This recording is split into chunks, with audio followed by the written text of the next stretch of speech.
Arthur was getting ready for his first sleepover. "It isn't until Saturday," called Mother. "Come in and eat your breakfast."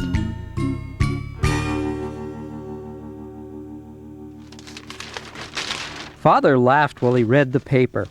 "Some man in town says he saw a spaceship," he chuckled. "Probably the same man who thinks he saw Elvis at the mall," joked Mother. "I don't believe in aliens," said Arthur. "Well, the National Requirer does," said D.W., "and they'll pay a lot of money for a picture of one."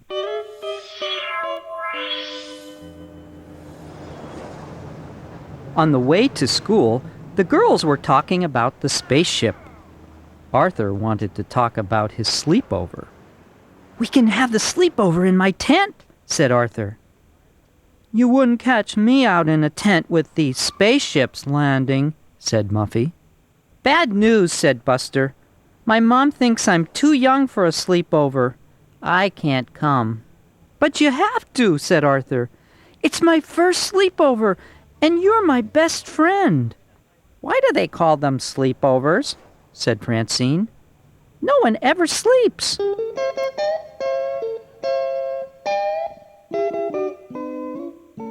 That afternoon, Arthur told his mother about Buster's problem. "Well, I'll see what I can do," said Mother.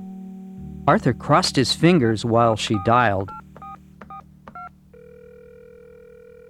Buster's mom did all the talking. "Yes, no, of course not," said Mother. "Absolutely. Good talking with you, too. Bye." Mother smiled and nodded her head yes. "Hooray!" cried Arthur. "Does Buster's mom know about the spaceship?" asked D.W. "I saw flashing lights from one today."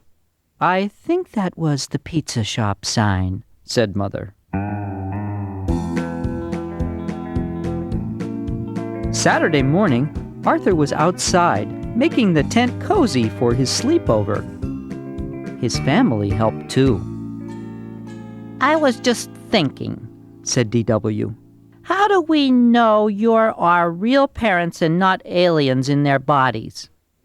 "Did you brush your teeth?" asked Father. "And pick up that mess in your room, young lady," said Mother. Okay, said D.W. "They sound real to me," said Arthur. Arthur was looking for his flashlight when Buster and the Brain arrived. "It was here a minute ago," said Arthur. "I wonder if you'll see any aliens," said D.W. "If we do," said the Brain, "how will we communicate with them?" "Forget about communicating," said D.W. "Take pictures for the National Requirer. Use my camera. We can split the money." "Let's make some signs for the aliens," said Arthur. "Good idea," said Buster. "But first I have to call my mom."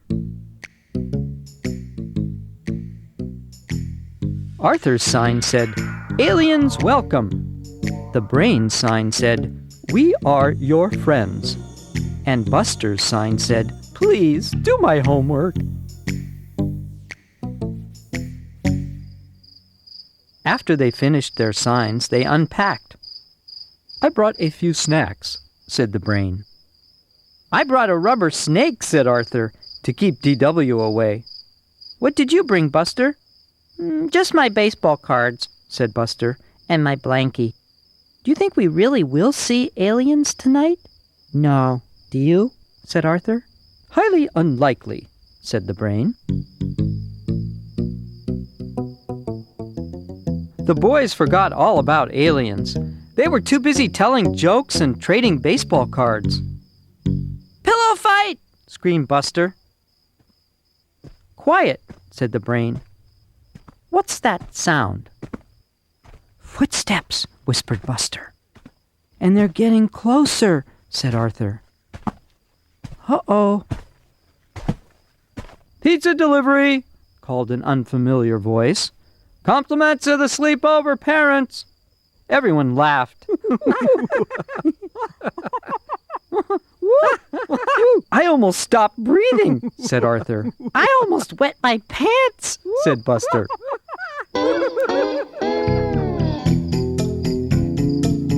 Before they knew it, they heard another voice. Lights out, said Father.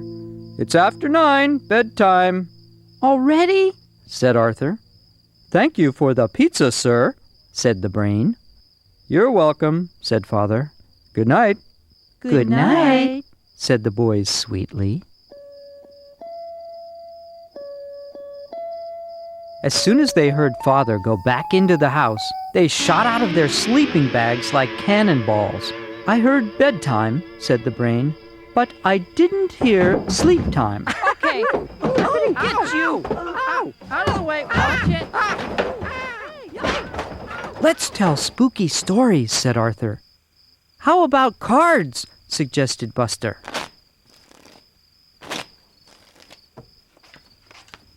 Just as it was Arthur's turn to go fish, they saw the flashing lights. They dropped their cards. It got very quiet. Aliens, whispered Buster. I don't hear any footsteps, whispered Arthur. Of course not, said the brain. They haven't landed yet. Lights flashed again. They're headed for our tent! Run for your life! No one could find the flaps. Help! Screamed Buster. Let me out! The tent collapsed. That didn't stop them from making a run for it, but a large maple tree did. Ouch! Said Arthur. I'm calling my mom, said Buster.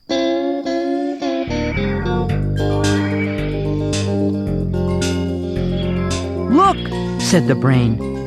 The lights are coming from your house. I think I know this alien, said Arthur. It's from the planet DW. Arthur noticed the things they used to make signs. That gave him an idea.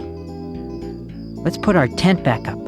I think I know a way we can teach that little space creature a lesson. Later, Arthur crept quietly into the house. DW was in her room laughing. What's so funny? He asked. What are you doing up here? Said DW. Did you come in because you're scared? Not really, said Arthur. I'm returning your camera. You'll probably see an alien before we will. I doubt it, said DW. Well, just in case, said Arthur. Sweet dreams. Then very quietly, he returned to his tent. A minute later, DW heard a tap at her window. Looking in was one very scary monster. Aliens! She screamed. She screamed so loud it woke up everyone in the neighborhood. Everyone except Buster, the brain, and Arthur. When Mother and Father went out to check, the boys were sleeping like little angels.